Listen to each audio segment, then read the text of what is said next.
Thank you, folks. Thank you for joining us. What a creative and unique film. And the only person who can try to take this film apart and and understand it for us. I'm so glad to have here, first of all, to moderate Lawrence Carter-Long. Thank you, Lawrence. And pleased to have here one of the filmmakers, Meret Hassanen. Thank you, Meret.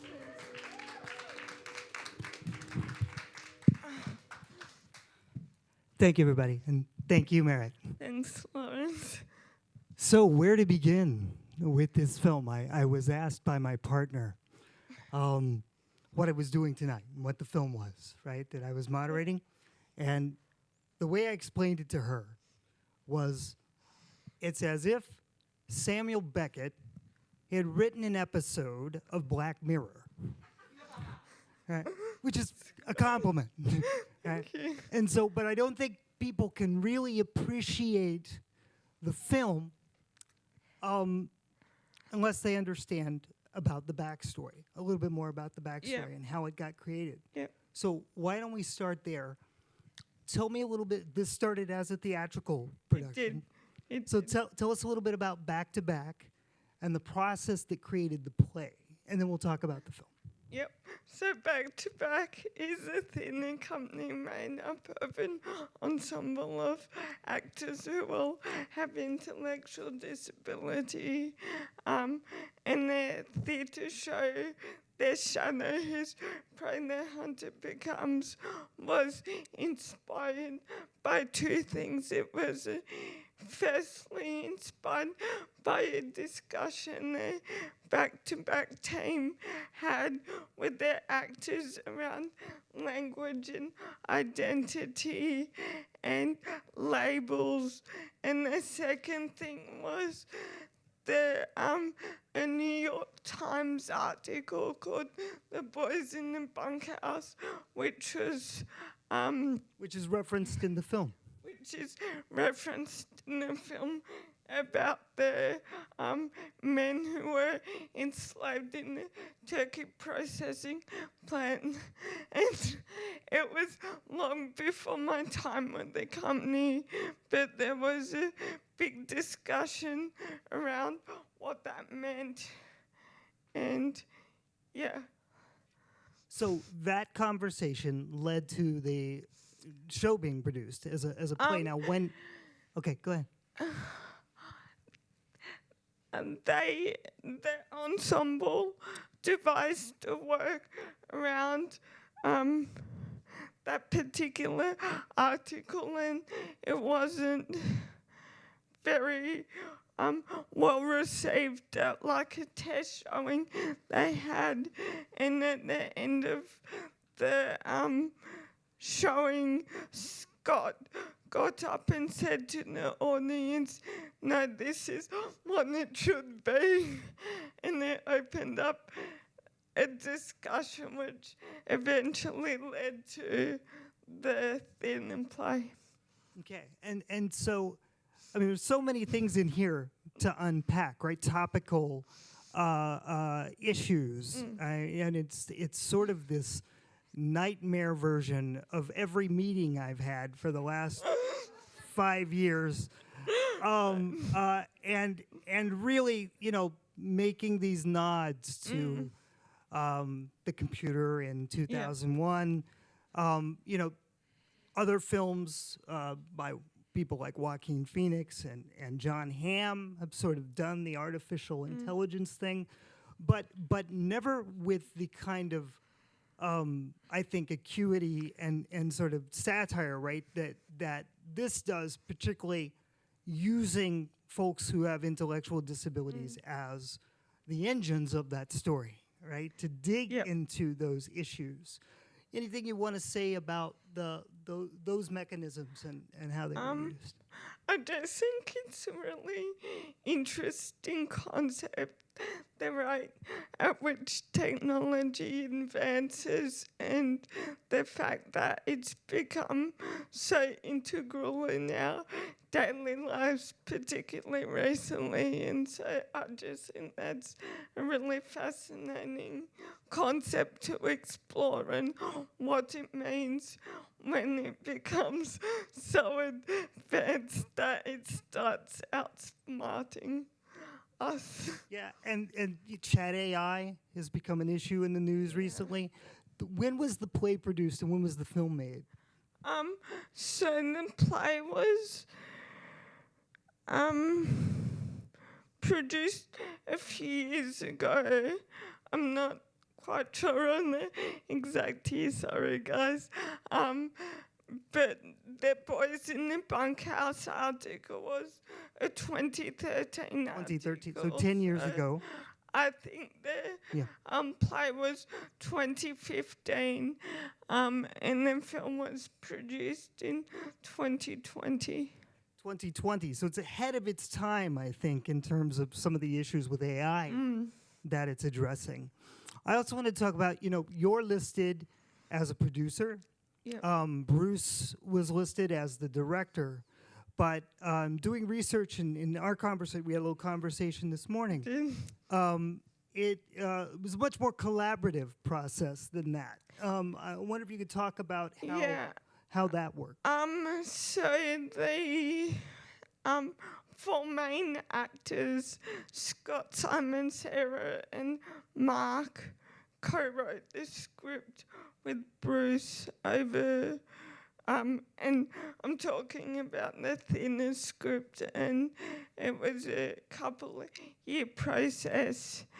And then during lockdown in 2020, the company got some funding to do a screen project.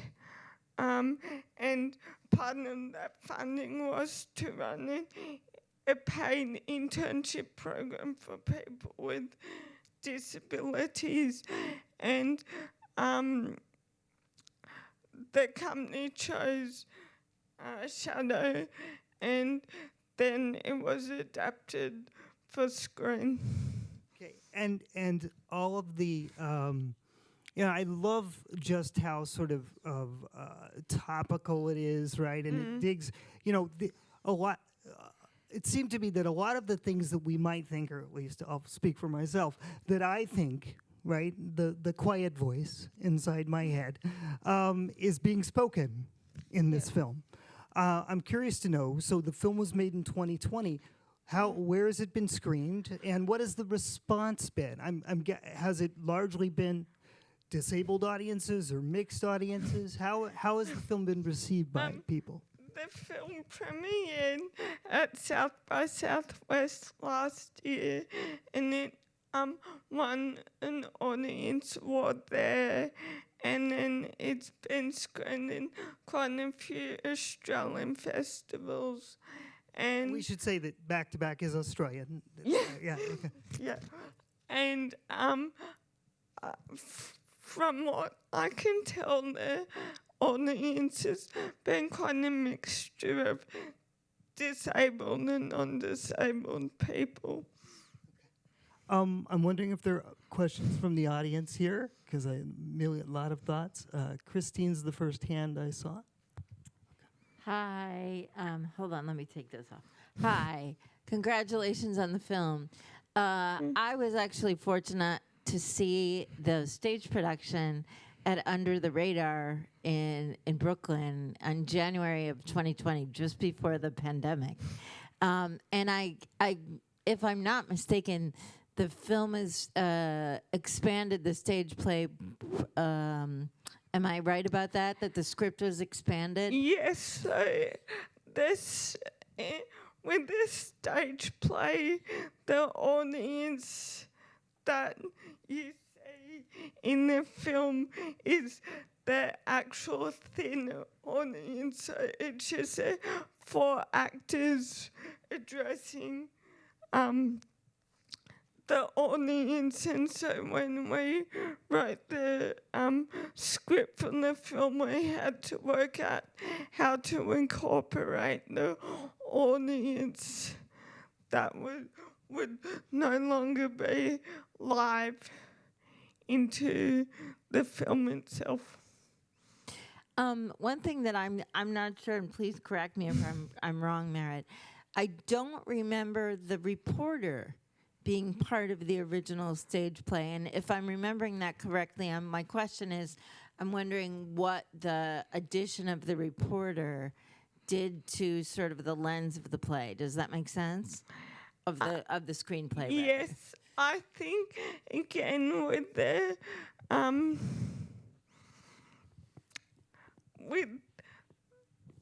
film, obviously not addressing a thin audience in the same way a stage play does.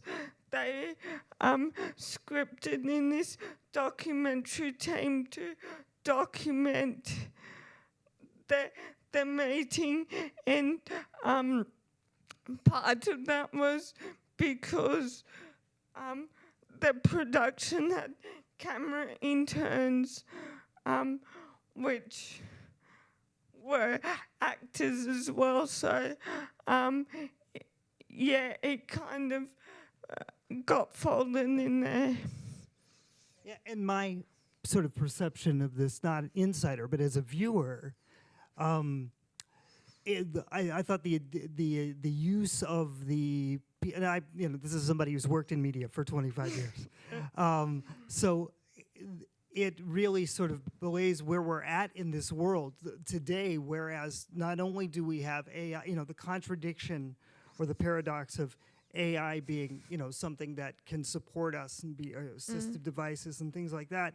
But then the dark side and the backside of that. And I think media, the use of media in this is similar in that social media can be a way that we connect with each other, that we share from each other, but it also becomes this big brother presence, right? It's always there. And then are we manufacturing or manicuring sort of the messages or the personas that we put out into the world? And how does that alter the freedom to speak, right? There's the moment after in the movie where I've forgotten what I've said, what I wanted to say, right? And how does the presence of media change the ways that we interact with each other? It's a good point. I never really thought about it in that way before, and the connection to social media, but I think it's really about how human interaction is changing and will always be changing because of the technologies, which ultimately humans create, but they become such a force that it affects how we communicate on like a personal level. Yeah, and then also, I love the dynamic within the group, right? Who has agency and who doesn't, and how media the presence of media influence that. Yeah, those questions. Yes, Simi here in the front. Thank you for that film, and I did see Back to Back also a couple of years ago at BAM, not at BAM, but at Under the Radar. Along the lines of something that you're talking about, Lawrence, it struck me that at a time when disabled people are gaining freedom, the threat of the surveillance and the control mechanisms built into AI and other technologies looms as a new kind of institution or surveillance and threat and containment of expression. And,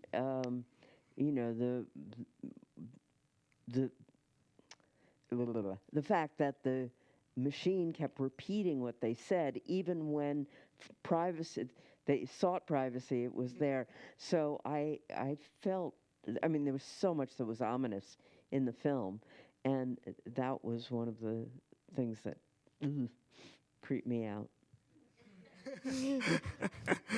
Yes, there's a sense, right, that it's always watching, always listening, even when we don't want it to. Yeah.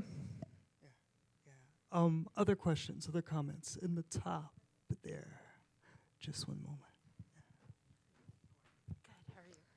Hi, thank you so much, Meret, for this fabulous film. Thank you. It's really absolutely stunning. I am very curious, though, personally, about the translation of accessible stage practices, because I know it's a lot easier to make accommodations and have accessibility in stage practices as a primarily stage group, and then transferring that to the screen, where in America especially, we have a lot of toxic abuses that happen in how we work on sets and so forth. And I just wondered if you could talk a little bit about how you created a safe, accessible space in that transfer process. Sure. So the as part of the film production, we had 40 interns with disabilities as both cast and crew roles, and we held in a really open, accessible interview process. And the interview process was as much, if not more, for us as a company to get to know the individuals and like what supports they needed on set. And we had really flexible filming days, and I think this gets to your point. Obviously, screen is such a fast-moving industry, and I mean, how do you back-to-back had the, I guess, luxury and the team behind it to be able to do quite a flexible, relaxed schedule, and it's just a question of how you translate that to, I guess, bigger, more mainstream productions. And so the film itself is a little bit under an hour. Yeah. How long was the production time? How long was the shoot? There was a 14-day shoot. Yeah. So 3 weeks. So yeah, wonderful. Okay, thanks. Other questions? Any other questions? Want to give you the chance. Yes, here in the front, Jamie.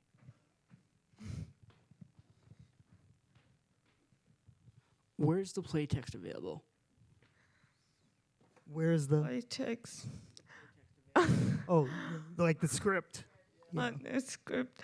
I don't believe it's publicly available, but if you're here tomorrow, I will ask the team and I'll let you know. Okay, I'll send an email tonight. Should get no response. I think my final question is, did you have any expectations based on the stage productions for the film? Like, what did you want to see occur as a result of the film being made? And then the follow-up question to that is, how have you been surprised? This is quite embarrassing because I've actually never seen a back theatre production. It's on my list. But Then let's just speak to the film. Yeah. I guess the thing I'm most surprised about is we did all this during COVID lockdowns, and Australia had pretty strict lockdowns, and we were all kind of in our living rooms and home offices just working away over Zoom and everything, and I don't think any of us really expected, such, I guess, success from the film, and because of restrictions, there were wasn't as long a rehearsal time as is planned. We just sort of jumped into filming. So, yeah. Well, it's a remarkable achievement. It's one of my favorites of the festival. I think the social commentary is spot on and just really, really provocative and masterfully rendered. So congratulations to you and the team. Thank you so much. Thank you. Thank you both for being here. Thank you for this fascinating conversation and helping us understand it even better. And really, I think the timeliness of it is unbelievable that somebody should be distributing this film in a very serious way. There's some marketable material there. Folks, at 8:15, we are showing Being Michelle, really such an important topic on accessibility, even in reference to our incarceration system. Please join us for that and for much more this week. Thank you all, and have a good night.